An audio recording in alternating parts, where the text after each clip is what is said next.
ईश्वर स्वरूप का निर्णय समास रूप में यही है कि इंद्रियों से ज्ञान ईश्वर स्वरूप का नहीं होता है, परंतु केवल चेतन आत्मा से, जड़ विहीन चेतन आत्मा से, इंद्रिय विहीन चेतन आत्मा से स्थूल सूक्ष्म कारण महाकारण ये चारों जड़ शरीर विहीन चेतन आत्मा से ईश्वर का ज्ञान होता है, ईश्वर स्वरूप का ज्ञान होता है। ईश्वर स्वरूप वही है जो केवल चेतन आत्मा से पहचानने में आ जाए। जैसे आँख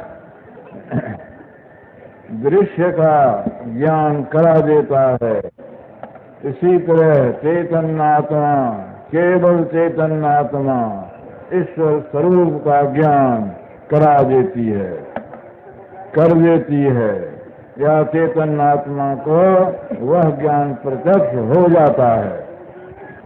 तब ईश्वर भक्ति में यही विशेष बात है कि भक्त ईश्वर का दर्शन अवश्य चाहता है। सब चाहना को तिरांजलि देकर छोड़ छाड़ कर एक अभिलाषा उसको यही रह जाती है कि ईश्वर का दर्शन हो, ईश्वर का दर्शन हो। इसी में वह चल पड़ता है। तो ईश्वर के दर्शन के वास्ते जो काम करना है वही काम ईश्वर की भक्ति है। ईश्वर के दर्शन के वास्ते जो काम करना है वही काम ईश्वर की भक्ति है। यह खूब जानना चाहिए। ईश्वर की भक्ति के लिए ईश्वर स्वरूप का ज्ञान अवश्य होना चाहिए। तो पहला काम यही है कि ज्ञान प्राप्त करो। केवल सांसारिक ज्ञान नहीं, केवल सांसारिक ज्ञान नहीं, बल्कि सांसारिक ज्ञान के सहित आध्यात्मिक ज्ञान प्राप्त करो। आध्यात्मिक ज्ञान प्राप्त किए बिना ईश्वर स्वरूप का निर्णय नहीं होता है और तब ईश्वर स्वरूप की ओर नहीं बढ़ा जा सकता है। जबकि यह कहा जाता है कि ईश्वर स्वरूप इंद्रियों के ज्ञान से बाहर है, तो इसका अर्थ ही हो जाता है कि ईश्वर स्वरूप अव्यक्त है, बेजाहिर है, अप्रगट है। यह ठीक ही है कि ईश्वर स्वरूप अव्यक्त है। तो अव्यक्त में अपने को लगाना नहीं हो सकता है, ऐसा लोग बहुत कहते हैं या बहुत लोग ऐसा कहते हैं। कम लोग हैं जिस मर्म को जानते हैं और कहते हैं कि इस जो अव्यक्त है उसमें भी अपने मन को लगाया जा सकता है। किस तरह सदा वही होगा, किस अभिषेक ने राज सिंहासन पर बैठाकर तिलक कर देना यह आवश्यक था। राजा युधिष्ठिर बहुत रोता था, बहुत पछताता था कि युद्ध करके हमने बड़ा बुरा किया, बड़ा पाप कमाया, हमने अपने बूढ़े पुराने सबको मरवा दिया, मार दिया, और हमारे लड़के भतीजे जो कोई थे ये सब भी उसी युद्ध में मारे गए। हम तो दोनों भाई भाई थे, भाई भाई में लड़कर ये दशा हो गई, हम ठूठ हो गए। अब हम क्या राज्य करें? जंगल जाकर तब करना अच्छा है। व्यासदेव ने बहुत समझाया, भगवान कृष्ण ने बहुत समझाया, करे क्या शोक करते हो, राज्य करो, शोक दूर हो जाएगा। तुम क्षत्रिय होकर जो कर्म कर्तव्य है वही कर्म किए हो, दूसरा कुछ नहीं किए हो, तुम पाप क्या करते हो? उनको बोध नहीं होता था। तब दूसरी ओर लगाकर इससे काम कराया जाए तो इसका शोक छूटते छूटते छूट जाएगा। तो व्यासदेव जी ने कहा कि क्या तो युधिष्ठिर शोक करता है? अरे कुछ कर्म कर। कहा कि महाराज क्या कर्म? कहा कि अश्वमेध यज्ञ कर। अश्वमेध यज्ञ कर ही बहुत बड़ा नाम आप कहते हैं, आप स्वयं जानते हैं कि अश्वमेध यज्ञ में कितना धन लगता है। हमारे पास धन कहाँ है? हस्तिनापुर में जो धन था, जो दुर्योधन ने इसी युद्ध में सब समाप्त कर दिया। दुर्योधन के अधीनस्थ जितने राजे लोग थे उनका भी धन ले लेके खर्च कर दिया। मैं तो अपने भाइयों के सहित जंगल जंगल फिरता था, हमारे पास धन कहाँ? तो धन तो है नहीं, किसी राजा से अब मांगेंगे जो अधीनस्थ है, तुम्हीं के उनके पास भी धन नहीं, सब समाप्त है, कहाँ से होगा यह यज्ञ? कहा कि तू नहीं जानता है। व्यासदेव ने कहा कि तू नहीं जानता है, ये मेरा अनग्रहित इतिहास नहीं है, महाभारत में पढ़ के देखिए। कहा कि तू नहीं जानता है, जैसे कोई ईश्वर का स्वरूप अव्यक्त है, धन था लेकिन युधिष्ठिर के लिए अव्यक्त था। कहा कि तू नहीं जानता है, ऐसा अर्थात तेरे वास्ते अव्यक्त धन है। कहाँ धन है महाराज? धन है पहाड़ में। वहाँ कहाँ से आया धन? वहाँ धन आया राजा मरुत ने ये यज्ञ किया था, इतना धन जमा हुआ था और इतना धन दान किया जो ले जाने वाले ले न सके, ले जा नहीं सके, वो सब धन, बहुत धन पहाड़ में गड़ा हुआ। तू नहीं जानता है, मैं जानता हूँ। तो युधिष्ठिर ने कहा कि पहाड़ जंगल मैं तो नहीं जानता हूँ, पहाड़ और जंगल में कहाँ धन है? तू नहीं जानता है, मैं जानता हूँ। उस धन को जानता हूँ, जहाँ धन का है सो जानता हूँ, और जिस रास्ते से जिस अनुष्ठान को करते करते उस धन तक जाना चाहिए, उस धन तक की सब बातें मैं जानता हूँ। तो युधिष्ठिर का ख्याल कुछ बट गया। उन्होंने कहा तो महाराज बतलाइए। तो बतला दिया, स्थान बतला दिया, रास्ता बता दिया, अनुष्ठान बतला दिया, लेकिन वह धन युधिष्ठिर के लिए अव्यक्त था, ये मत भूलिएगा। बिल्कुल अव्यक्त था, न वह स्थान वह जानता था, न वह रास्ता जानता था, न उसके लिए अनुष्ठान जानता था, ये सब कुछ नहीं जानता था। वह धन उसके लिए अव्यक्त था। व्यासदेव ने कहा कि तू नहीं जानता है, मैं जानता हूँ। मेरे बताए हुए मार्ग से जा, जैसा अनुष्ठान बतलाता हूँ वैसा अनुष्ठान कर, और उस धन को पावेगा और उसमें भी खूब हो जाएगा। तो युधिष्ठिर उस रास्ते से, बतलाए हुए रास्ते से गए, अनुष्ठान करते करते गए। वहाँ भी जाके जो अनुष्ठान करना चाहिए सो किए, और वहाँ कुर्बा कर धन को निकाला। एक यह बात वहां कोरवा भी दिया। पहाड़ में पत्थर और मिट्टी के नीचे वो धन बढ़ गया था। राजा मरुत बहुत दिन हुआ था, युधिष्ठिर उनके पीछे बहुत पीछे हुए थे। धन पड़ा पड़ा पड़ा पड़ा, वह पत्थर और मिट्टी से बिल्कुल ढक गया था। उसको कोड़कर अपार धन काट दिया और ला करके जगह कर लिया। और व्यासदेव जी का ख्याल ठीक हुआ, उनका ख्याल बट गया, शोक उनका दूर हो गया। और जब तक राज करना उनको प्रारब्ध में था, प्रारब्ध में भर राजभोग कर वह इस संसार को छोड़कर चले गए। ये कथा महाभारत में है। तो अव्यक्त में मन कैसे बढ़ाया जाता है? अव्यक्त में मन ऐसे बढ़ाया जाता है। धन युधिष्ठिर के लिए अव्यक्त था, वो नहीं जानते थे कितना लाख करोड़, कितना मन सोना वहाँ है, कितना हीरा है, कितना क्या है, वो कुछ नहीं जानते थे। उसके रूप रेखा को कुछ नहीं जानते थे। लेकिन व्यासदेव झूठ बात कहेंगे, झूठी बात व्यासदेव कह देंगे, इसका उनको विश्वास नहीं था। तो वह झूठी बात कहेंगे। व्यासदेव जो कहेंगे सो सत्य ही सत्य कहेंगे, वह सत्य बोलते हैं। तो उनके बताए मार्ग से जाकर धन को प्राप्त किया। इसी तरह से प्रेमी जनों, हम लोग नहीं जानते हैं, संत जानते हैं, जिन्होंने अपनी वाणी में, वचन में कह दिया है, समझा दिया है कि अव्यक्त ईश्वर स्वरूप जो अव्यक्त है, उस अव्यक्त को तुम व्यक्त कर सकते हो। विश्वास करो, इसी को श्रद्धा कहते हैं। श्रद्धा बिना धर्म नहीं होई, बिनु मई गंध की पावई कोई।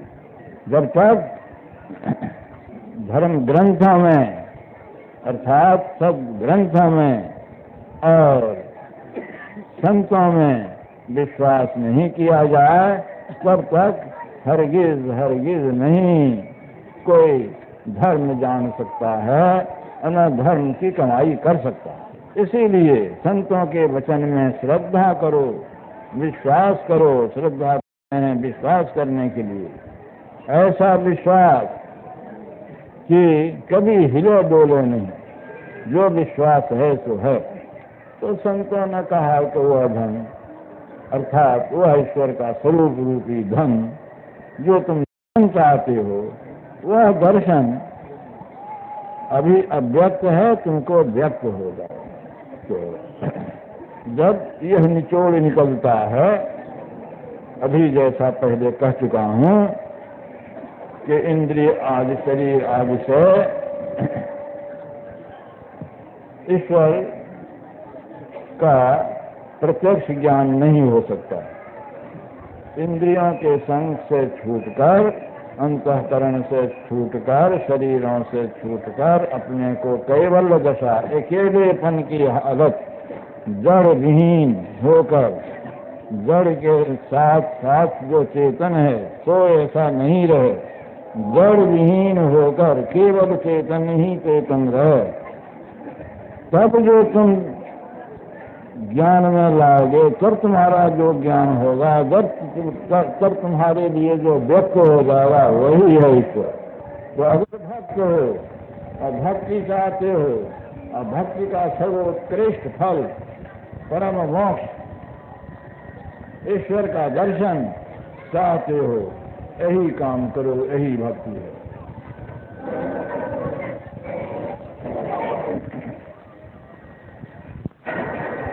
सुनकर बहुत कठिन मालूम होता है, बहुत बड़ा काम मालूम होता है। पहले तो अपने को और अपने शरीर आदि इंद्रियों को भिन्न भिन्न करके जानना सो मुश्किल हो जाता है, और जान लेने पर भी केवल बौद्धिक ज्ञान में भी यह बहुत दुर्गम मालूम होता है कि इस ज्ञान के मुताबिक अपने को जड़ से छुटाकर अपनी सोच में आ जाए।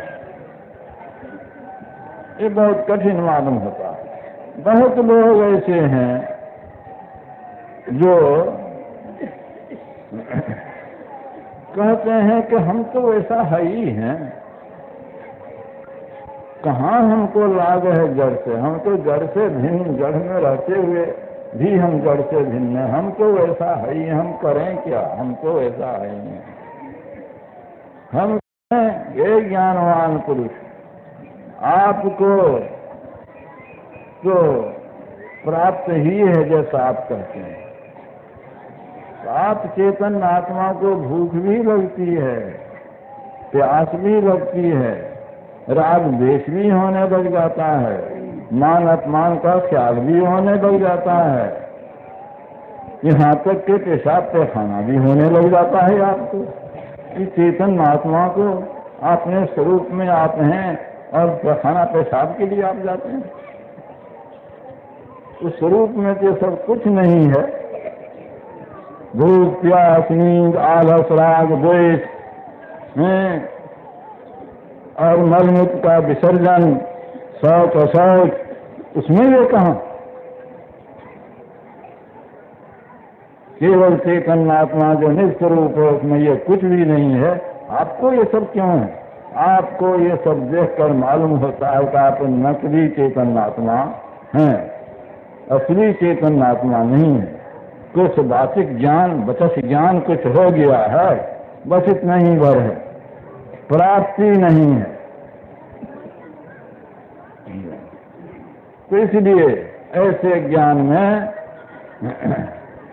कोई लाभ नहीं। इतना ही लाभ जितना कि युधिष्ठिर को पहले हुआ कि पहाड़ में धन है, इनका वचन सत्य है, व्यासदेव का वचन सत्य है, पहाड़ में धन है। अगर वह नहीं लाने जाते तो उस धन से काम नहीं करते, धन नहीं पाते, उस धन से काम उनका नहीं होता। इसी तरह से ज्ञान जो आप कहते हो तो ज्ञान ठीक है, लेकिन उस ज्ञान के तत्व को पाने के लिए जो काम है उससे क्यों भागते हो? खाली मन ही मन करने से अगर हो जाए तो खाते क्यों हो? मन ही मन करो कि चेतन आत्मा को भूख प्यास नहीं है, तुमको कहाँ भूख प्यास? नहीं खाओगे। नींद आलस नहीं है, तुमको कहाँ नींद आलस? तो खाली मन ही मन का खीर बनाकर खा लेने से किसी का पेट भरता है। सब अलबत्ते ही किसी को यह विश्वास हो जाता कि केवल वाक्य ज्ञान से ही काम चल जाएगा। वाक्य ज्ञान अत्यंत निपुण, भव पार न पावई कोई, निष्गृह मध्य जीव की बात नितम निव्यक्त नहीं हुई। वाक्य ज्ञान में अत्यंत निपुण है, इसीलिए संसार सागर को पार करेगा नहीं होगा। निष्गृह मध्य, जैसे रात है, घर में बैठा है और चिराग प्रकाश की बातें कर रहा है, ये प्रकार का प्रकाश, उस प्रकार का प्रकाश, ऐसा बालटेन वैसा बालटेन, यह बिजली और यह मरकरी इत्यादि इत्यादि जो कोई बोले, केवल बोलता ही रहे और वो सब जुटा करके प्रकाश नहीं करे, अंधारे में रह जाएगा। प्रकाश बोलने से क्या होगा? तेज तूल पावक पुट भरी भरी, ये हम पहले जो कहा सो तुलसीदास जी का कहा। तेज तूल पावक पुट भरी भरी, बने ने दिया प्रकाशक, कहत बनाए दीप की बातें, कैसे हो तुम नासक। कहते हैं सूरदास जी के तेल और रुई की बत्ती बना लो, तेल और रुई को बत्ती बनाकर तेल को दिया में देकर भरकर और प्रकाश करके तो प्रकाश नहीं करते, और केवल दीप की बातें ही करते हैं, अंधकार कैसे दूर होगा? तो करना पड़ेगा भाई। इंद्रियों के ज्ञान से चेतन आत्मा का निजी ज्ञान भिन्न है, और इंद्रियों के ज्ञान में पड़े पड़े इंद्रियों के विषयों के पदार्थों को ही पकड़ लेती हो। चेतन आत्मा में यह पकड़ नहीं होता। तो इसलिए इस ज्ञान के अनुकूल रहकर सुस्त बनने से, साधन विहीन होकर रहने से, साधन में परिश्रम करना फाजिल समझने से लाभ नहीं होगा, हरगिज लाभ नहीं होगा। ये ठीक ठीक समझ लीजिए। तब करो जैसा कि संत लोग बता दें वैसा करो। संत कहते हैं जो लोग केवल व्यक्त से ही काम लेना चाहते हैं, तो संतों ने तो जो रास्ता बतलाया है उसमें तो सब व्यक्त ही व्यक्त है। पहले स्थूल व्यक्त को वह जानता है और स्थूल व्यक्त को जानकर उसके सहारे काम करता है। बाद को गुरु की युक्ति से सूक्ष्म व्यक्त को जानता है, जो कि स्थूल ज्ञान में अव्यक्त है। स्थूल ज्ञान में जो अव्यक्त है, संतों की युक्ति का भेद पाकर संत जिस तरह अभ्यास करने कहते हैं उस तरह अभ्यास करो तो सूक्ष्म जो पहले अव्यक्त था सो व्यक्त हो जाए। पहले अव्यक्त फिर व्यक्त। इसी तरह से जैसे जैसे साधन में बढ़ोगे वैसे वैसे जिसको पहले अव्यक्त कहते थे वो सब व्यक्त होते चले जाएंगे। और सबसे पहला अव्यक्त जो पुरुषोत्तम स्वरूप है वह भी व्यक्त हो जाएगा। वह व्यक्त हो जाएगा तो केवल चेतन आत्मा को हो जाएगा। और व्यक्त ही व्यक्त चलते चलते पहले अव्यक्त फिर व्यक्त फिर अव्यक्त फिर व्यक्त फिर अव्यक्त फिर व्यक्त, इस तरह से पाते पाते इधर जाते जाते होते होते जो परम अव्यक्त है, जो इंद्रियों को या जड़ सहित चेतन वृत्तियों को अव्यक्त है, वह अव्यक्त चेतन जड़ सहित चेतन वृत्तियां छूट जाएंगी और छूट कर केवल चैतन्य दशा में चेतन स्वरूप में रहकर परम अव्यक्त का ज्ञान प्राप्त करेगी। और परम अव्यक्त का ज्ञान प्राप्त हुआ तो उसी को ईश्वर का दर्शन करते हैं। तो यह बाहर की बात नहीं है, यह अंदर अंदर साधन करने की बात है। तुलसीदास जी को लोग कहते हैं कि वो तो मोटी ही भक्ति में थे, देखो उनको कैसा हो गया।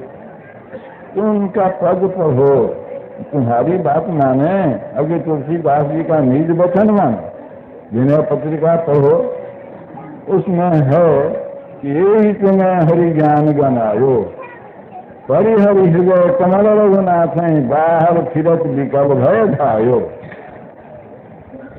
जो कुरंग कहते मृया को, जो कुरंग निज अंग रुचिर मग कस्तूरी, जो कुरंग निज अंग रुचिर मग अतिमतिहीन मलन नहीं पायो, खोजत गिर कर लता भूमि बिल परम सुगंध कहाँ से आयो। इसी तरह से मैं बार बार ढूंढा ये सुगंध कहाँ से आता है, सुगंध उसके पास में मौजूद है। इसी तरह सूरदास जी अपन को आपुन ही न पायो, शब्द ही शब्द भयो उजियारो सतगुरु भेद बतायो। जो कुरंग नाभि कस्तूरी ढूंढत फिरत फुलायो, फिर चेत्यो जब चेतन होकर आपुन ही तन छायो। ये राजकुमार कंठे मणिभूषण भ्रम हो कहो गनायो, दियो बताए और सतजन का तब ये गुरु का काम हुआ। दियो बताए और सतजन तब तन को पाप न सायो। सपने माए, अरे ये संसार स्वप्नवत है उस ख्याल से। सपने माए नारी को भ्रम हो, बालक कहूँ ही रायो, जाग लक्ष्यो जो को क्यों ही है, ना कहूँ गो न आवो। ना कहूँ गयो न आयो। ईश्वर कहीं हमसे दूर भागा हुआ नहीं था। वो ऐसा कौन सा स्थान है कि जहाँ ईश्वर नहीं है, क्या बाहर क्या अंदर। लेकिन हम पहचान ही नहीं सकते थे। अब स्वप्न दूर हो गया, आप पहचान लिया। इस स्वप्न में कौन जगता है? यही जगह जामिनी जागिनी योगी। इसीलिए योग का सहारा बना हुआ सरलतम योग संतों ने बतलाया, सबसे सरल हो सकते हैं।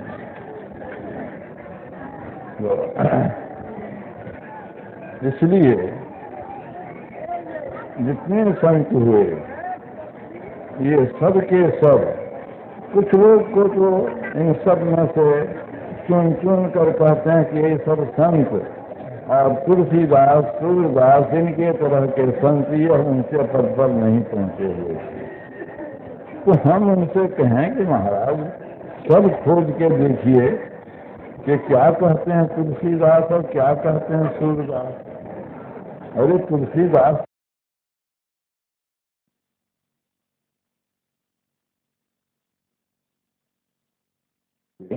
निर्गुण तक पहुंच जाने की बात जो कहे सो अल्प कहे, इसीलिए वह केवल कवि थे। कोई कहेंगे कोई केवल वह कवि थे, कहें क्या अच्छा है तो भक्त कवि थे, बस इतनी ही बात।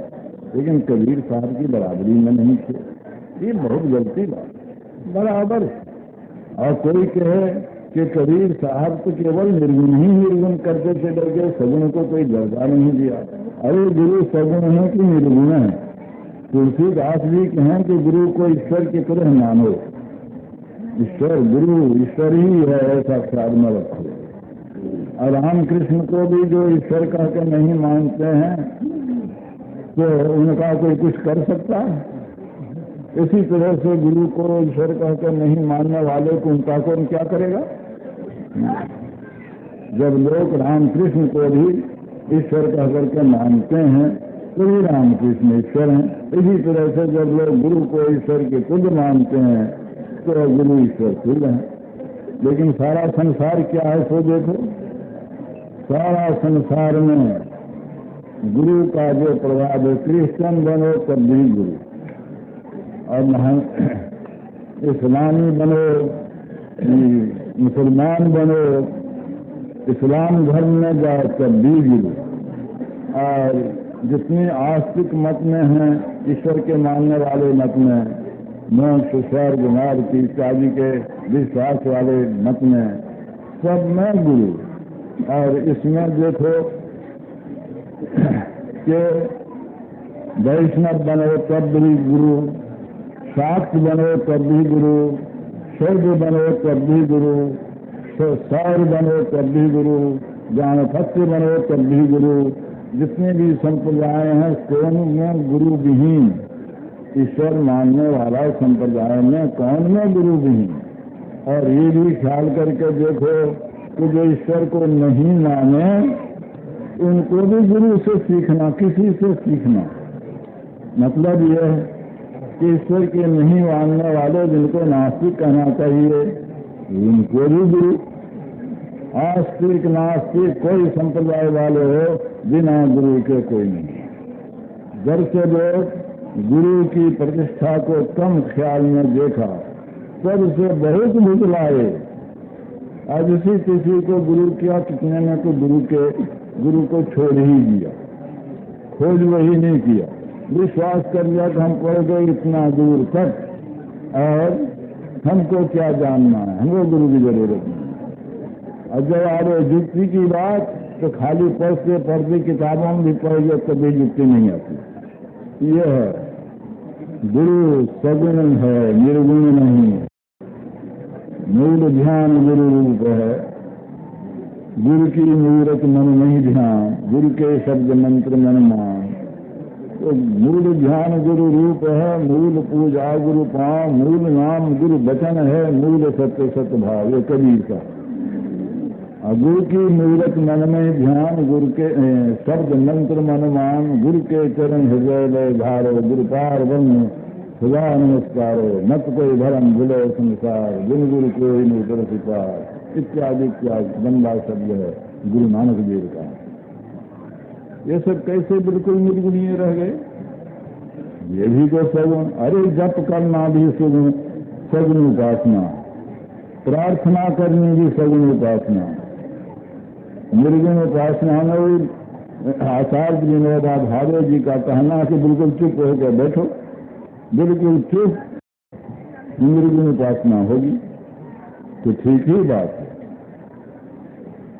ये बिल्कुल चुप होना तो बहुत दूर में है, अवश्य ही बिल्कुल चुप हो जाता है।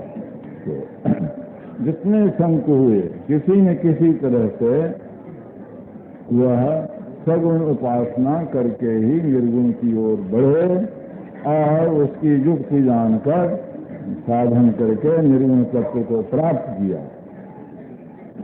इसीलिए कोई संत छोटे और कोई संत बड़े यह मानने योग्य नहीं। सूरदास जी शब्द ही शब्द भयो उजियारो, देखिए नादानुसंधान, शब्द ही शब्द भयो उजियारो सतगुरु भेद बताए। तुलसीदास जी बंदो राम नाम रघुवर के, हेत कृषाण भानहीन करके, दिव्य हरिमय वेद प्राण सो, अगुण अनुपम गुण ज्ञान सो। राम नाम की वंदना करके कहते हैं कि राम नाम निर्गुण भी है, सगुण। दिव्य हरिहरमय वेद प्राण सो, अगुण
राम नाम दिव्य हरिहरमय है और वेद का प्राण है और अगुण है, अनुपम है, अपूर्व गुण का भंडार है।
निर्गुण भी है और सगुण भी है। तो निर्गुण बोलिए तो क्या बोलते हैं आप? कोई भी बोले। तमाम संसार के विश्वविद्यालयों का पाठ समाप्त कर आए आप, लेकिन बोलो। कहाँ से बोलते हैं? नाक से बोलते हैं कि मुंह से बोलते हैं? अरे ये सगुण जान से निर्गुण बोल कैसे बोलोगे? मुंह, जिह्वा इत्यादि और नाक, ये है तो सगुण यंत्र हैं, इनसे भला तुम निर्गुण गा के बोलोगे? निर्गुण शब्द का उच्चारण कर सकोगे? नहीं, हरगिज नहीं। निर्गुण शब्द का उच्चारण कभी नहीं तुम्हारे मुंह को। अघोषम अव्यंजनम ना अमृत नादुपनिषद। अघोषम अव्यंजनम असुरंच अताल कंठ ओष्टम अनाशकंच अरेफ जातम भुजोष वर्जितम। इतना साक्षात कहा। वहां देखा निर्गुण शब्द। ये खाइए राम राम कहते हैं, नाम लेके ही निर्गुण शब्द हो गया। ये नाम लेती हुई ग्रांटर से काम नहीं करे, असली चाहिए। तो तुलसीदास भी निर्गुण शब्द जानते थे। वही नादानुसंधान है, वहीं तक नादानुसंधान पहुंचाकर उसको प्राप्त कराकर ईश्वर को प्राप्त कराता है। यही जानना चाहिए। तो ये संतों के बारे में कहा,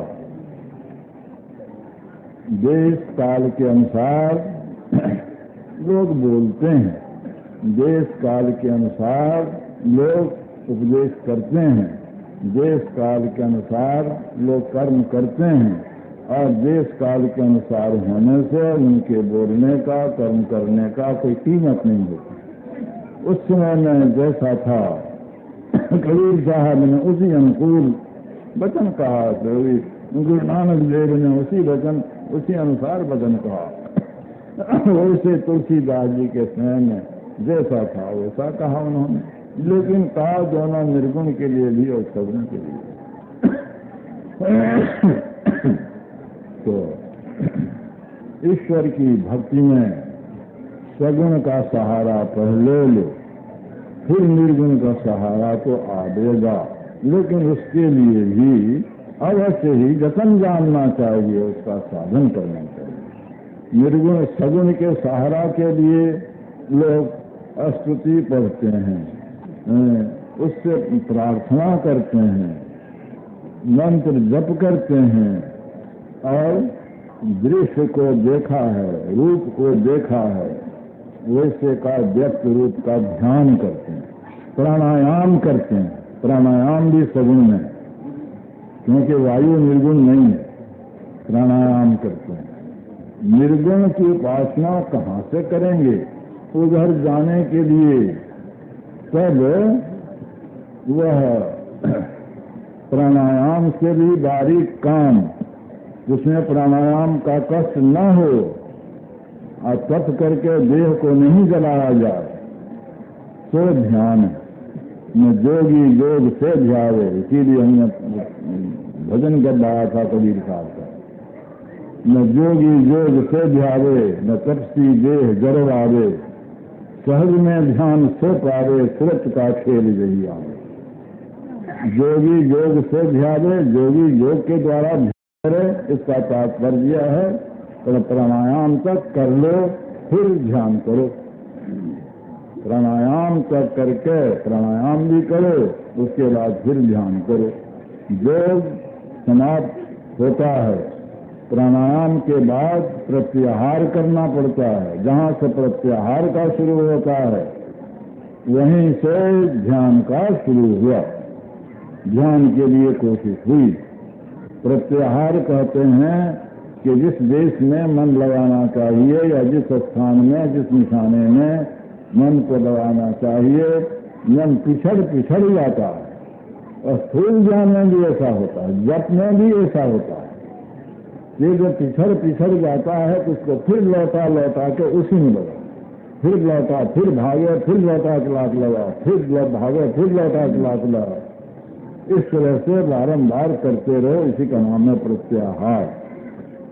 इस प्रत्याहार के होते होते कुछ न कुछ ठहराव होगा। करत करत अभ्यास से जड़ मत हो सिद्धांत। रसरी आदत जाते ही सिर पर बरत निशा, कुछ ठहराव होगा। यह अल्प से अल्प ठहराव या टिकाव को ही कहते हैं धारणा। योग बतलाता है कि प्रत्याहार के बाद धारणा होगी।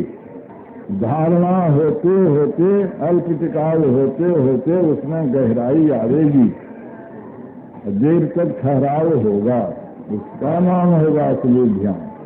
तो यह ध्यान भी कर्म में ही है, अब और करना ही है। ध्यान का अंत नहीं हुआ, शुरू हुआ ध्यान का। प्रत्याहार और धारणा में मजबूत बनकर ध्यान करने लग गए, ध्यान का गया असली ध्यान का शुरू हुआ। तो अब जाते जाते जाते जाते स्वरूप का ज्ञान हो गया इस ध्यान के करते करते। अब ध्यान करने को बाकी नहीं रहा, समाप्त हो गया। इसी को असली समाधि कहते हैं। अब ये समाधि हो गई। इस समाधि में ध्यान, ये योग खत्म हो जाता है। प्रत्याहार, धारणा, ध्यान और समाधि। जब तक समाधि नहीं हो तब तक योग का अंत नहीं हो।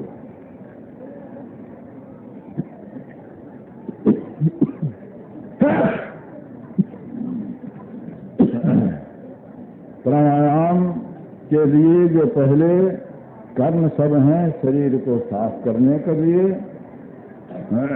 बहुत से हठ क्रियाएं हैं, बहुत से आसन हैं। उन सब आसनों को, जरूरी आसनों को और क्रियाओं को करके फिर प्राणायाम करो। प्राणायाम करने के बाद फिर प्रत्याहार से ध्यान को शुरू करो।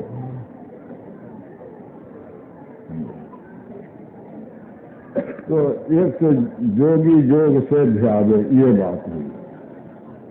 कबीर साहब कहते हैं, काहे इतना कष्ट करोगे, इतना कष्ट मत करो, सब कोई नहीं कर सकोगे। हम वो बताते हैं जो सब कोई कर सके। वह क्या है? केवल ध्यान करो।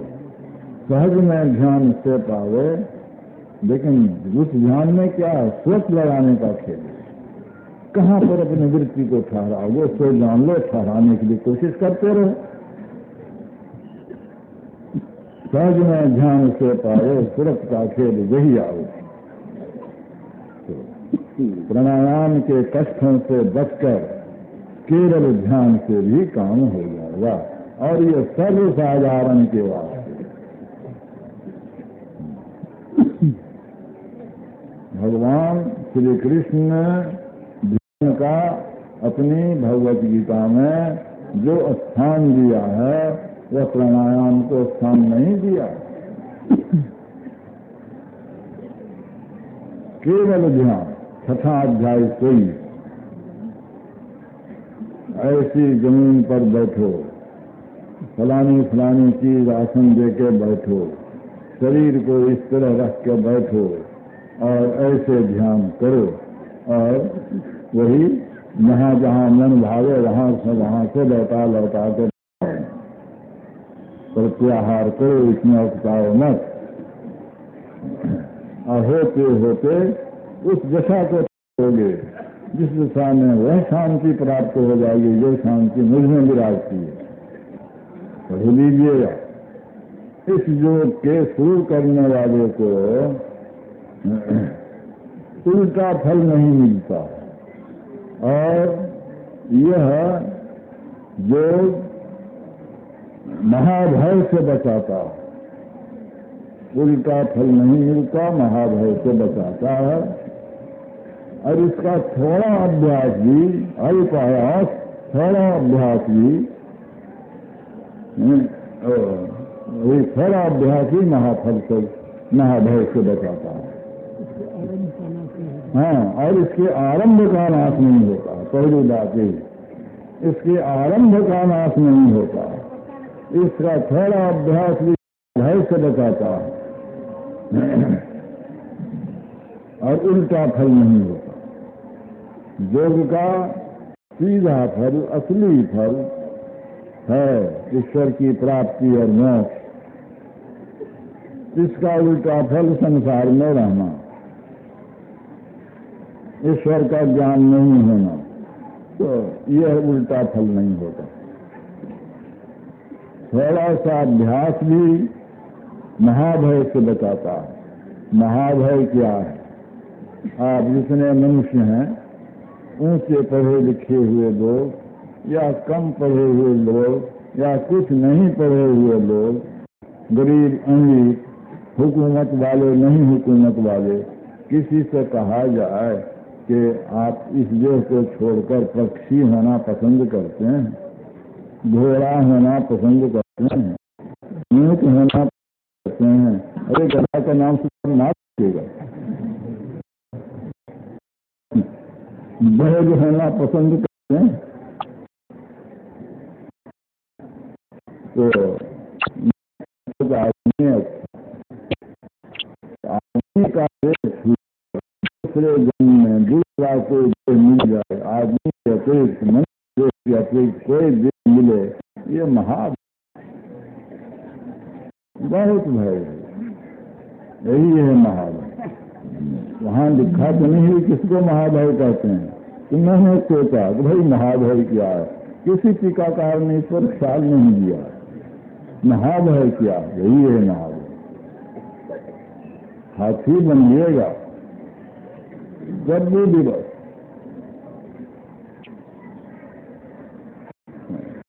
सिंह बनिएगा, मनुष्य ही है जो सिंह को पकड़ के भी नाच नचाता है,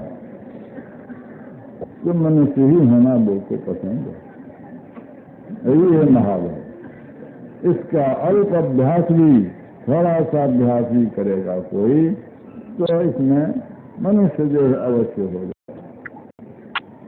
और बुरा बुरा काम करे, जो भ्रष्ट हो जाए, कुकर्म करने लग जाए, तो इसका भी फल पावेगा, लेकिन वह फल नहीं पावेगा कि आदमी के लिए से नीचे गिरे। वो यह फल पावेगा कि मनुष्य में भी तरह तरह के मनुष्य होते हैं, ऊंची बुद्धि वाले, नीची बुद्धि वाले, बहुत बुद्धि वाले, मैले कुचैले, साफ सुथरे, बहुत तरह के ऊंच नीच ये मनुष्य होते हैं। तो आप मैले कुचैले मनुष्य के हाजे में पड़ जाइए कुकर्म करेंगे तो, लेकिन वह संस्कार फिर उसमें जगेगा। वह संस्कार जगा रविदास में, तो रविदास पूजने योग्य हो गए। वह संस्कार जगा कितने नीचे चले गए, बात भी उनको फुटाइए दिए हो तो स्कूल में जरूर, लेकिन की वृत्ति दूसरी और उनके बाद की वृत्ति दूसरी। पहले का संस्कार इनका था, अलग कर दिया। बड़ा गरीब, बहुत गरीब, छप्पर टूट का छापने का क्या है। तो यह सुभष भगत थे, उनका भी नाम वाल्मीकि था। वो रामायण बनाने वाले वाल्मीकि हैं, उनका भी नाम वाल्मीकि था। तो वह सुभष भगत कहाँ गिरे आकर के, काहे इतना गिरे, और उतना गिर गए, और फिर उनमें भक्ति, इतनी भक्ति कि कृष्ण भगवान उनका आगे। युधिष्ठिर ने कहा कि हमारा यज्ञ पूरा हुआ, कृष्ण भगवान ने कहा तुम्हारा यज्ञ पूरा नहीं हुआ, घंटा नहीं बजा या शंख नहीं बजा, अपने आप तब क्या कमी रह गई, कोई भक्त का भोजन नहीं हुआ। तो कहाँ भक्त पावेंगे, इतने लोग आए, विद्वान योगी इतने लोग आए, भक्त कहाँ पावेंगे। कहीं के काशी में है एक दोस्त, बहुत मना करके उनको लाइनों का आने नहीं पाते, तब 1000 बज गया, कभी खाना छोड़ दिए, एक ही कौर खाए न बज गया, कभी खाना छोड़ दें। खाना छोड़ने सब नहीं खाते हैं, दूसरे कहते हैं कि आप भोजन नहीं करते हैं, क्योंकि पहला हुआ है, तो आप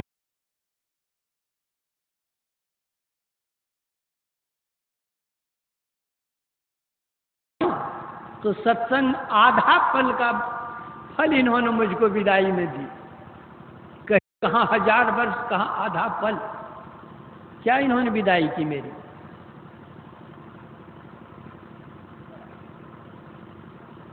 विश्वामित्र बोले तो नहीं, लेकिन मन ही मन उन्होंने सोचा। ब्रह्मर्षि वशिष्ठ ब्रह्मर्षि ही थे, मन की बात को भाप गए और पूछा, मुनि जी आपका मन खिन्न क्यों है?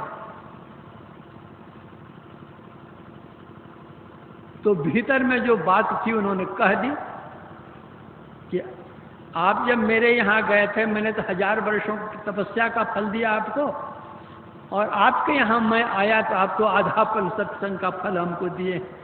कहाँ 1000 वर्ष, कहाँ आधा पल, यह कैसी बात?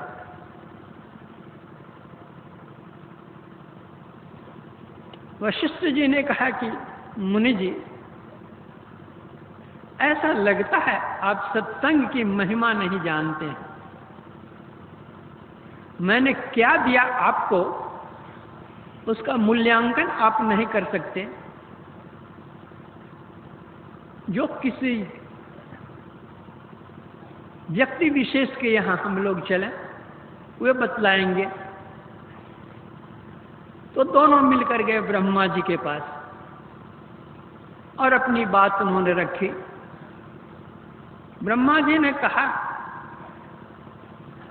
कि मुझे सृष्टि करने से ही अवकाश नहीं है, मेरे पास समय कहाँ कि आप दोनों की बात मैं सुनूं और फिर न्याय करूं।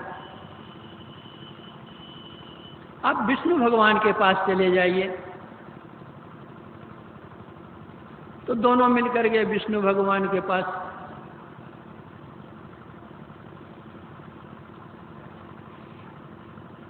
विष्णु भगवान ने भी देखा, बात सुनी, तो उन्होंने कहा, देखिए, जो इस विषय के ज्ञाता हों, जो योग ज्ञान ध्यान सत्संग करते हों, उनके पास अगर आप जाइए तो आपका न्याय सही सही होगा। मैं तो पालन करता हूं,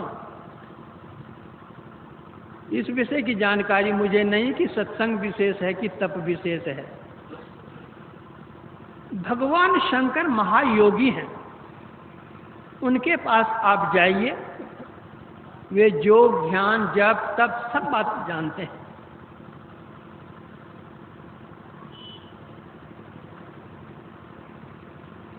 दोनों के दोनों चले आए भगवान शंकर के पास।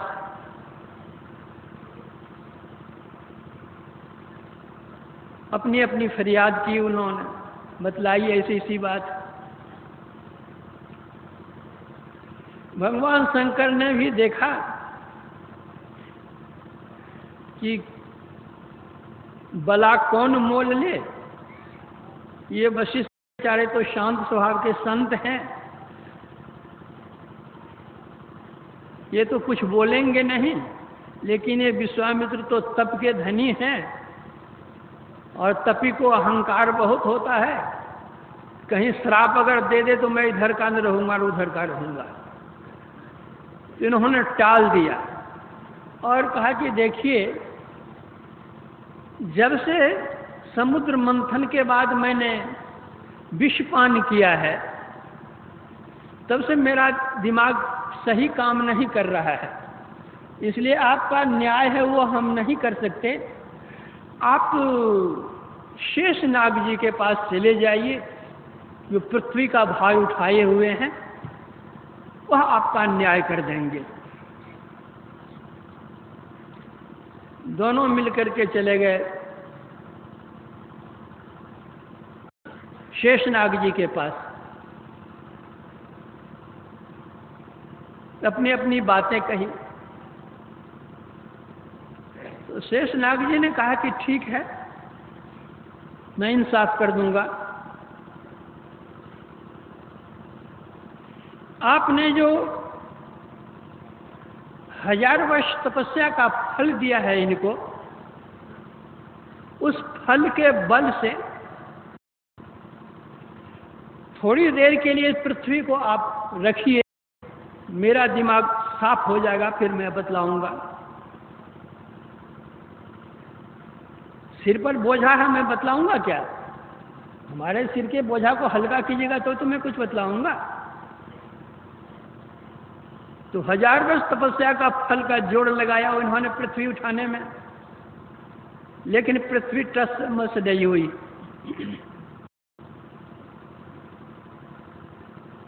ब्रह्मर्षि वशिष्ठ जी से कहा कि आपने जो आधा पल सत्संग का फल दिया है, उस बल से उठाइए पृथ्वी को, फिर मैं इंसाफ करूंगा।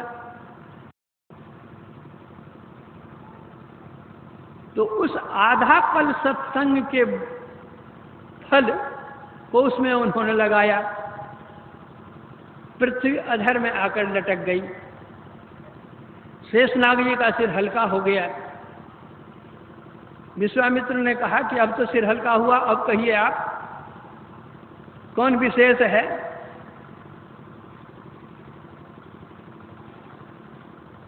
शेषनाग जी ने कहा आप तो अपनी आंखों प्रत्यक्ष देख रहे हैं कि आपका 1000 बरस का फल कुछ नहीं काम किया, और आधा बल का फल क्या कहते पृथ्वी को लटकाए हुए। तो कौन विशेष कौन कम से समझ लीजिए। तो यह सत्संग क्या है? वही तुलसीदास जी कहते हैं, तात स्वर्ग अपवर्ग सुख धरिय तुला एक अंग, तूल न ताहि सकल मिली जो सुख लो सत्संग। यह हमारे सत्संगी लोगों के मन में कुछ ऐसा भी हुआ होगा, जो पुराने सत्संगी हैं, कि भक्ति करने से मुक्ति मिलती है और मुक्ति का भी फल दे दिया उसी में, तब भी नहीं हुआ तो भक्ति करने से क्या होगा। यहां जो अपवर्ग सुख कहा गया है, मुक्ति 5 प्रकार की होती है। सालोक्य मुक्ति, सारूप्य मुक्ति, सामीप्य मुक्ति और सायुज्य मुक्ति, और एक है कैवल्य मुक्ति। यहां जिस मुक्ति के लिए कहा गया है, मुक्ति फल के लिए, वहां इन 4 मुक्तियों के लिए कहा गया है। और ये चारों मुक्ति जो मिलती है शरीर छूटने के बाद मिलती है, और 5वीं मुक्ति जो है वह जीवन काल में ही मिलती है। इन 4 प्रकार की मुक्तियों का इसके साथ कैवल्य मुक्ति के साथ मेल नहीं मिलाया गया है। यहां बतलाया गया है कि पिंड पातेन या मुक्ति सा मुक्तिर न तुम मन्यते। शरीर छूटने के बाद जो मुक्ति मिलती है वास्तव में वह मुक्ति नहीं है। जैसे शरीर छूटा, जिस देव की या जिस इष्ट की हम उपासना करते हैं, उस लोक में जाकर के हम रह गए, यह सालोक्य मुक्ति है। जैसे राम रावण के युद्ध में जितने राक्षस भगवान राम के हाथ से मारे गए थे, सबके सब वैकुंठ चले गए, मुक्ति मिल गई यहां से। तो वैकुंठ का कितना बड़ा स्थान है, कहीं जाकर के वे लोग रह गए।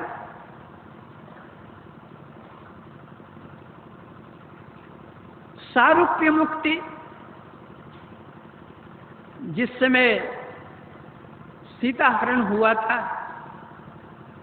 रावण लेकर जा रहा था, रास्ते में जटायु से भेंट हुई, जटायु और रावण का युद्ध हुआ, रावण के अस्त्र से घायल होकर के जटायु गिर गया। भगवान राम जब आए तो देखा कि वह मरणासन्न है। बातें बताकर पूछकर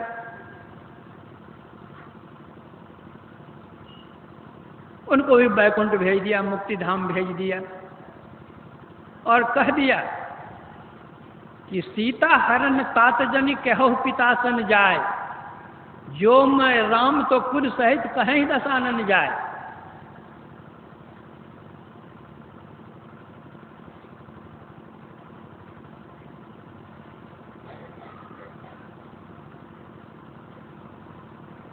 तब जब वहां से जटायु जाने लगा है तो गृध्र देह तज धरि हरि रूपा, विष्णु भगवान का रूप धारण करके चतुर्भुज शरीर धारण करके चले यहां से। यह है सारूप्य मुक्ति।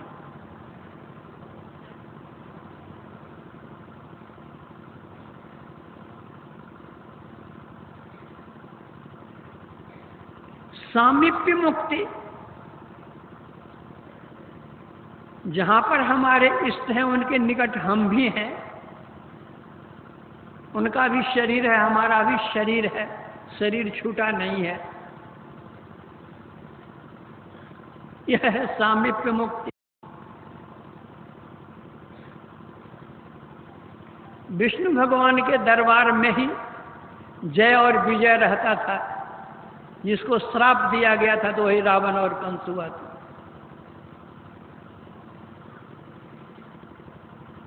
सायुज्य मुक्ति इसको कहते हैं कि अपने इष्ट के शरीर में ही समा जाना। जैसे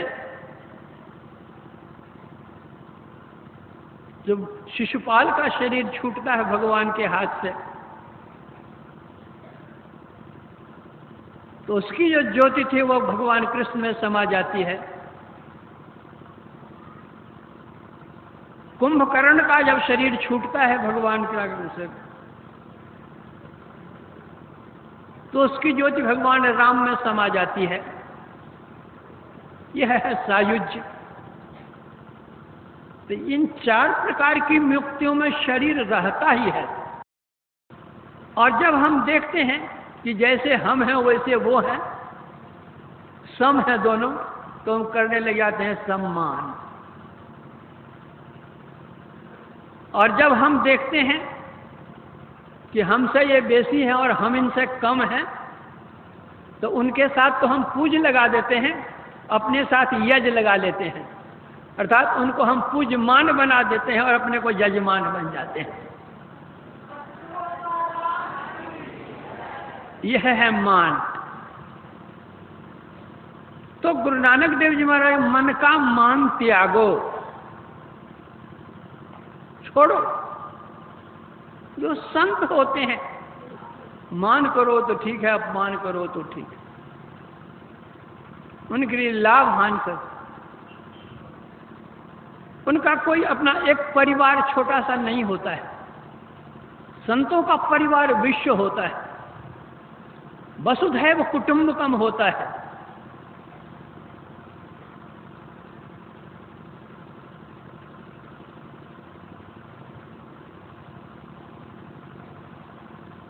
गोस्वामी तुलसीदास जी महाराज शांत निरपेक्ष निर्मम निरामय अगुण शब्द ब्रह्मैक पर ब्रह्म ज्ञानी, ये संत होते हैं।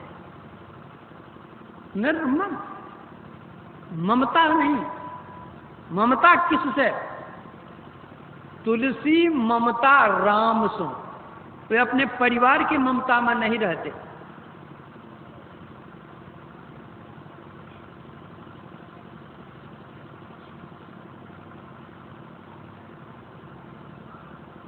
संत कबीर साहब ने कहा, अबधू माया तजी न जाई, घर को तज के मठिया कीना, नारी तज के चेरी, आ बेटा तज के चेला की ना तोहमति माया घेरी, ये संत नहीं होते। अपने घर को तो छोड़ दिया लेकिन मठिया बनाने में लग गए। अपनी पत्नी को तो छोड़ दिया लेकिन चेली को नहीं छोड़ सकते हैं। अपने बेटा को तो छोड़ दिया लेकिन चेला को नहीं छोड़ सकते हैं। जो चेला पढ़ेगा दिन को कहो रात, रात को कहो दिन, तो कहने के लिए करने को तैयार है। ऐसे संत नहीं होते।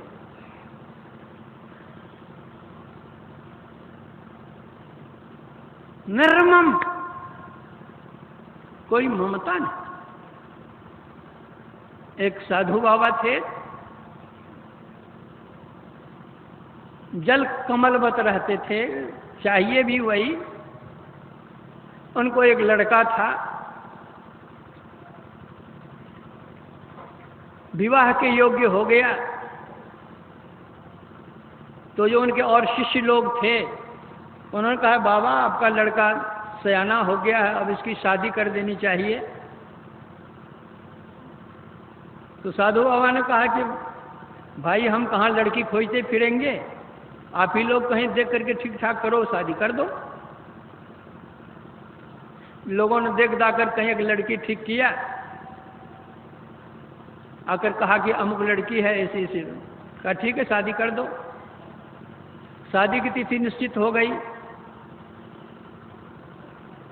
अब दुल्हा के लिए और लड़की के लिए कपड़ा उपड़ा सब खरीदने के लिए बाजार गए उनके शिष्यगण सब। जब कपड़ा खरीदने के लिए बाजार जाने लगे तो साधु बाबा ने कहा कि रोहित थोड़ा कफन का कपड़ा भी लेते आना। तो शिष्यों ने कहा कि महाराज शुभ घड़ी में जहाँ शादी होने जा रही है वहाँ आप कफन का कपड़ा लाने कहते हैं, ये तो ठीक नहीं लगता है। अरे भाई हम हैं, लड़का है, बहू आएगी, कभी न कभी किसी का शरीर तो छूटेगा ही, तो खोजना पड़ेगा, नहीं तो घर में रहेगा कफन का कपड़ा तुरंत लेकर चले जाएंगे। इसमें कौन बात है? घर में रहेगी तो कोई बात है? घर में। अब साधु बाबा की आज्ञा है, गुरु महाराज की आज्ञा है, तो विवाह शादी के कपड़े के साथ साथ क्या कहते हो कफन का कपड़ा भी आ गया। सब तैयार हो गए, बारात बन ठन करके तैयार। पालकी आएगी जिस पर दुल्हा बैठ करके जाएंगे। जब पालकी करने के लिए उनके शिष्यगण जाने लगे तो कह रहे भाई पालकी के लिए तो जाते ही हो, एक तो अर्थी भी बना करके ले आना। कहा महाराज आप भी गजब के आदमी है, अर्थी अर्थी अभी क्या होगा, तो क्या होगी उसकी जरूरत क्या पड़ी। बोले तुम लोग समझते नहीं हो भाई, घर में पड़ा हुआ रहेगा तो क्या तुमको लगता है एक किनारे में पड़ा रहेगा। तब गुरु महाराज की आज्ञा है क्या, तो पालकी भी उधर से आई, वो अर्थी भी का रख दो किनारे में। एक किनारे अर्थी पड़ी हुई। लड़का चला गया शादी करने के लिए, शादी करके आया, लड़की साथ में आई। जिसी रात वह लड़की आती है उसी रात में लड़के की मृत्यु होती है। साधु बाबा कहते हैं कि अरे रे रे रे, यही अर्थी बनी हुई है ना जी, कफन का कपड़ा था, ये कुछ खोजना पड़ेगा तुम लोगों को, ले चल जाकर काम कर दो। बाबा आप भी गजब के आदमी, आप जानते थे कि लड़का मरेगा, इसीलिए ना आप कपड़ा मंगाए थे, इसीलिए ना आप अर्थी बनवा करके मंगाए थे। तो जब आप जानते थे कि लड़का मरेगा तो बेचारी लड़की का जीवन आपने क्यों बर्बाद किया? तो आपको शादी ही नहीं करनी चाहिए थी लड़की की। साधु बाबा ने कहा कि अरे जब तुम यह बात जानते हो कि मैं यह जानता था कि लड़का मरेगा, तो मैं यह भी तो जानता हूं कि लड़की का भविष्य क्या है। अरे पूर्व जन्म की ये भक्तिन है, इसके साथ में रहती तो भक्ति में घाटा होता। इसका जीवन इतने ही दिनों का था, उसको वो चला गया, अब भक्ति करेगी, ध्यान करेगी, होते भगवान को प्राप्त कर लेगी। इसलिए हम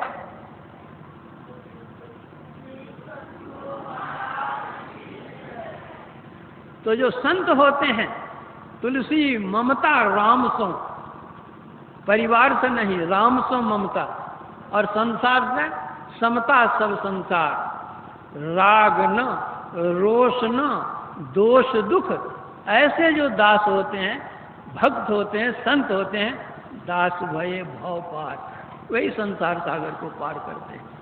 तो ऐसे संत का जो संग होता है, यह भी बड़ा भाग्य होता है। इसीलिए भगवान राम ने कहा कि भाग पाइए सत्संगा, बिन ही प्रयास होए भव भंगा। तो जो बड़ भागी होते हैं, उनको ऐसे संतों के संग मिलते हैं, सानिध्य मिलता है।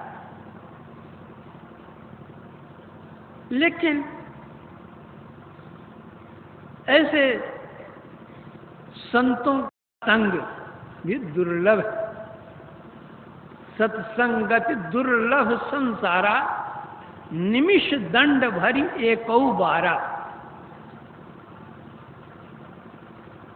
तब अगर ऐसे संत मिल भी जाएं, तो हमारे पास कोई मीटर नहीं है, हमारे पास वह दृष्टि नहीं है कि हम उन संत को पहचान सकें और उनसे जो लाभ लेना चाहिए ले सकें। हमारे गुरु महाराज थे, इतने बड़े महान संत थे,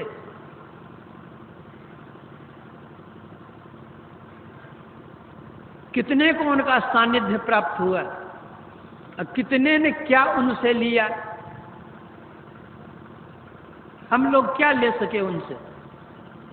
देने के लिए तो सब कुछ खोल दिए। सदगुरु सब कुछ दीन, देत कछु ना रहो, हम ही अभागिन नारी, सुख तज दुख ले हो। गई पिया के महल, पिया संग ना रची, हृदय कपट रहो छाए मान लज्जा भरी। गुरु महाराज का सानिध्य लाभ करके भी हम कहाँ लाभ ले सके?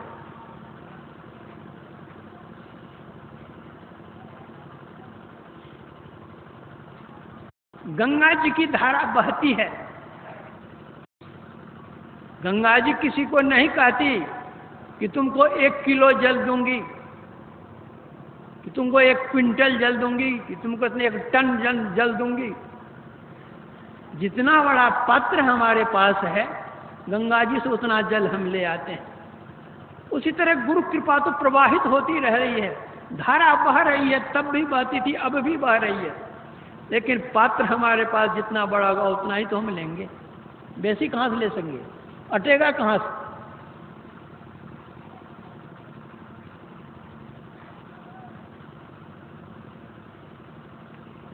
एक दिन मैंने पूछा गुरु महाराज,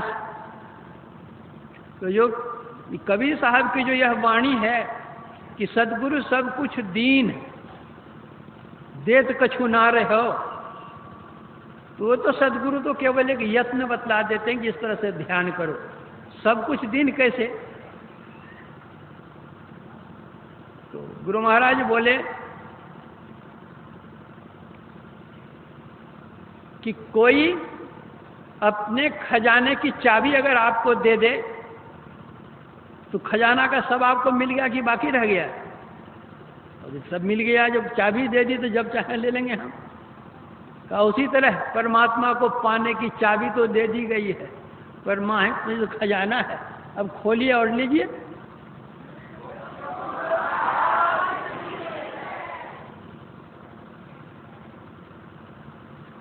एक वकील साहब आए गुरु महाराज से दीक्षा लेने के लिए। तो गुरु महाराज बोले कि मेरा नाम लेकर कि उनसे दीक्षा लीजिए। आजकल मैं दीक्षा नहीं देता हूँ, उनसे दीक्षा ले लीजिए। तो वकील साहब ही ठहले बहस करने वाले होते हैं ना वकील। तो गुरु महाराज से वे कहते हैं कि हुजूर मेरा तो मन था आपसे ही दीक्षा लेने का, लेकिन आप कहते हैं उनसे दीक्षा लीजिए।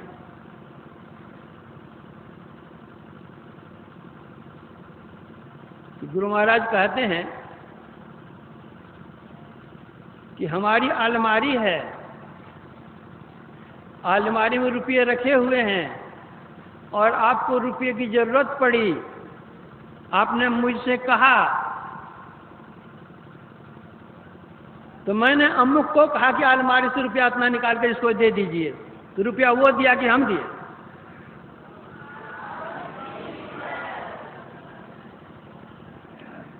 उसी तरह हम तो उनको आज्ञा दी है तो हमारी अलमारी से निकाल करके वे देते हैं कि वो अपना थोड़े देते हैं। तो फिर वकील साहब ने मुझे वजन भेज लिया। सतगुरु सब कुछ दीन देत कछु ना रहो, हम ही अभागन नार सुख तज दुख ले। तो ऐसे संत के दर्शन होने पर भी हम लोग लाभ नहीं ले सकते। जिस समय में संत होते हैं उसमें उनकी पहचान ही नहीं हो पाती है। अगर कोई पहचान करते हैं तो कुछ उनको मिल भी जाता है।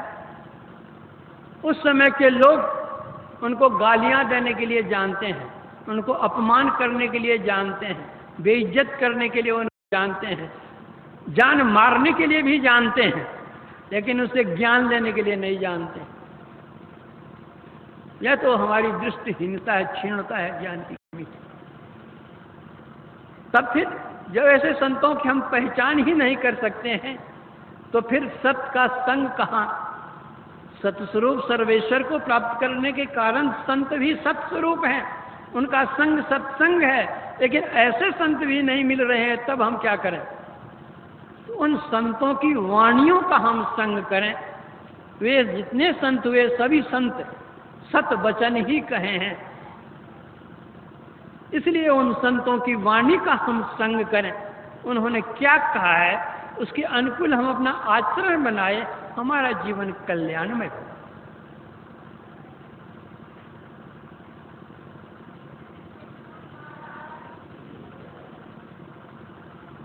जो कोई जाय मिले उन सुनर, होय पवित्र लगे हरि रंगा। दोष कलंक सबे मिट जाए, जो नीच हो जाए सो होय उतंका। जो को नीर मलिन महाअति, गंग मिले होई जात है गंगा। सुंदर शुद्ध करे तत्काल, जो है जगमाहि बड़ो सत्संगा।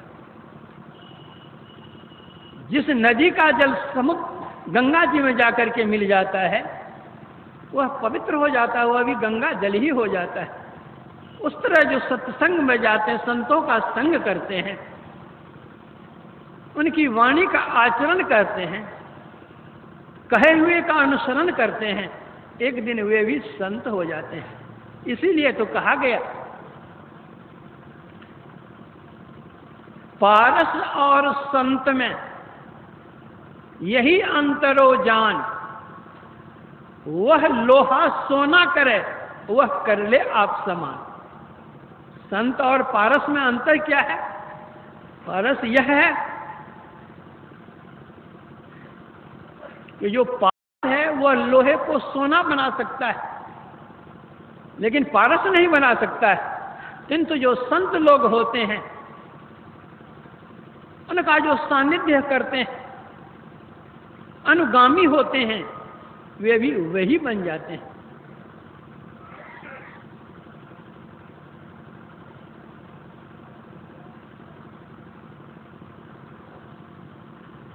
सत और संग, सत और असत, ये दोनों सापेक्ष शब्द हैं।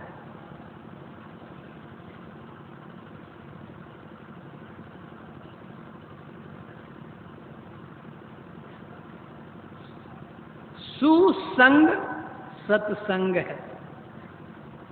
यह करने के लिए सब कोई कहते हैं, सभी संत कहते हैं, लेकिन कुसंग करने के लिए कोई नहीं कहते। कुसंग से हानि होती है। गोसाई तुलसीदास जी महाराज कहते हैं, हानि कुसंग सुसंगति लाहू, लोक वेद विदित सब काहू। जो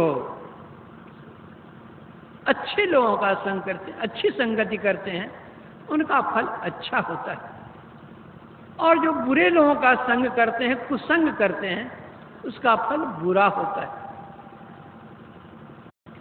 एक हंस था, वैशाख जेठ की दोपहरी में एक छायादार वृक्ष की डाल पर आकर बैठ गया। शीतल मंद समीर चल रहा था, उसमें वह आराम से बेचारा हंस बैठा हुआ था। उसी जंगल में एक शिकारी शिकार करते हुए आया और श्रांत क्लांत होकर उसी पेड़ के नीचे वह लेट गया, सो गया। इतने में एक कौवा आता है और हंस के नजदीक बैठ जाता उसी डाल। ठीक उसी के नीचे वह शिकारी सोया हुआ था। कौवा ऊपर से बीट कर देता है शिकारी के शरीर। जब शिकारी की नींद टूटती है तो देखता है कि अपने कपड़े पर बीट, चिड़िया का कौन है भाई? ऊपर नजर करता है, देखता है कि हंस बैठा हुआ है। निशाना किया तीर का, किसी ने बीट किया मेरे शरीर पर। तीर छोड़ता है, हंस को लगता है। मरते हुए हंस कहता है कि थोड़ी देर कुसंग करने के बाद कारण तो मेरी जान जाती है, और जो जीवन में बराबर कुसंग करता रहता उसकी क्या हालत होगी।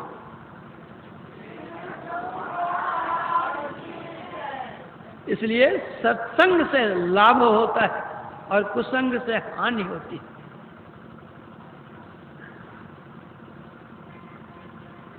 भगवान परमात्मा सर्वव्यापक होने के कारण सब में है। वे बाघ में भी रहते हैं और गाय में भी रहते हैं। वे दुर्जन में भी रहते हैं और सज्जन में भी रहते हैं। तो बाघ का संग कीजिए जरा जाकर के, कैसा लगता है देख लीजिए। तो जब बाघ का संग करेंगे तो आपकी जान जाएगी, और जब गाय का संग करेंगे तो वहां दूध मिलेगा, अमृतोपम दूध। तो जैसे बाघ का संग करने से जान जाती है, वैसे ही दुर्जन में भी भगवान है, लेकिन उसका संग करने से ज्ञान जाता है। तो ज्ञान चला गया, आप अज्ञान में है। जहां अज्ञान वहां दुख ही दुख है। और जो संतों का संग है, गाय है बेचारी, दूध मिलेगा। तो संतों के संग से आपको वह अमृत मिलेगा, वह ज्ञान मिलेगा, जिससे आपका परम कल्याण होगा। इसलिए संत नहीं भी रहे तो संतों की वाणी का हम संग करें, अनुपम लाभ होगा। जब संतों की वाणियों का हम संग करते रहेंगे, करते करते करते कभी न कभी एक न एक दिन कभी संत के भी दर्शन होंगे। उन संतों के दर्शन से सद्युक्ति मिलेगी, सद्ज्ञान मिलेगा सद्गुरु से। फिर हम सदाचार समन्वित होकर के साधना करने लगेंगे, तो कभी न कभी सर्वेश्वर का साक्षात्कार भी होगा। प्रथम श्रेणी का भी सत्संग हो जाएगा, तो तीसरी श्रेणी के सत्संग से हम आरंभ करें, द्वितीय श्रेणी में जाएं, फिर प्रथम श्रेणी में जाकर के अपना परम कल्याण बना लें। इतना कह करके मैं अपने प्रवचन में विराम देता हूं, फिर आगे का कार्यक्रम आप लोग सुनेंगे।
रामगढ़ के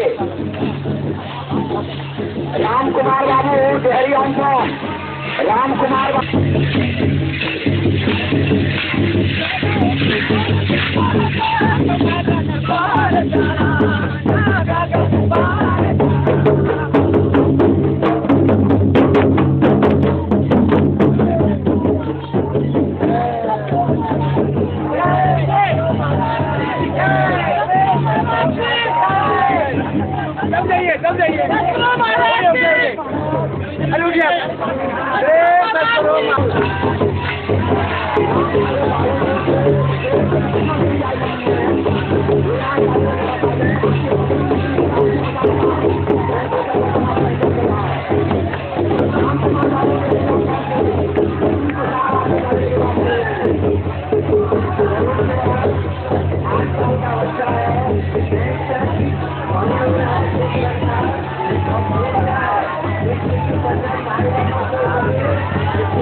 राम नाम रटते रहो जब तक घट में प्राण, कभी तो दीन दयाल के भनक पड़ेगी कान।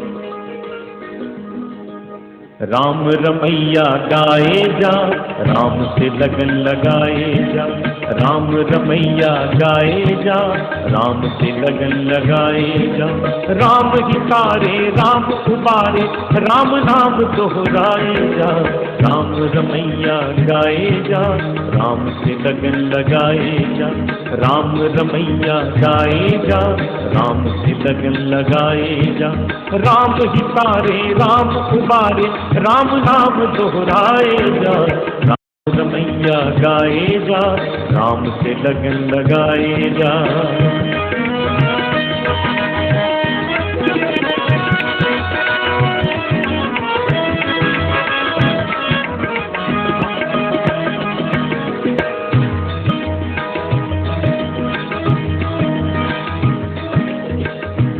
सुबह यहाँ तो शाम वहाँ है, राम बिना आराम कहाँ है। सुबह यहाँ तो शाम वहाँ है, राम बिना आराम कहाँ है, राम बिना आराम कहाँ है। तारे धनी बनी धरे रे रे गा म रे गा रे गा रे रे धनी बनी धरे म धरे म ब द म म रे म रे ग ग रे ध रे म ध रे म ब द म ब द स रे स रे स ध ध ध म ध म रे म रे सा। राम बिना राम कहाँ है, सुबह यहाँ तो शाम वहाँ है, राम बिना आराम कहाँ है। राम रमैया गाए जा, प्रभु से प्रीत लगाए जा, राम रमैया गाए जा, प्रभु से प्रीत लगाए जा। राम ही तारे राम उबारे, राम नाम दोहराए जा, राम रमैया गाए जा, राम से लगन लगाए जा।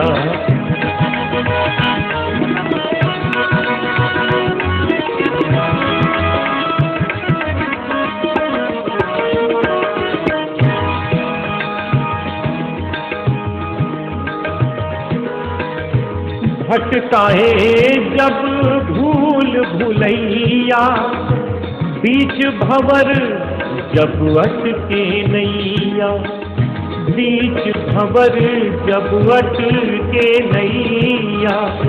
भटकाए जब भूल भुलैया, बीच भंवर जब अटके नैया।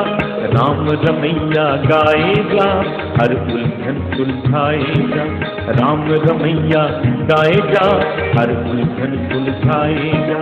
राम ही तारे राम उबारे, राम नाम दोहराएगा, राम रमैया गाएगा, राम से लगन लगाएगा।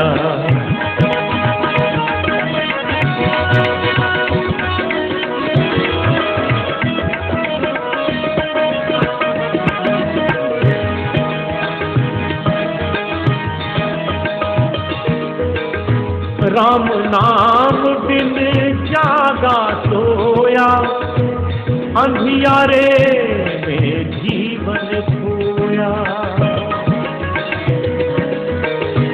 राम नाम बिन जागा सोया, अंधियारे में जीवन खोया।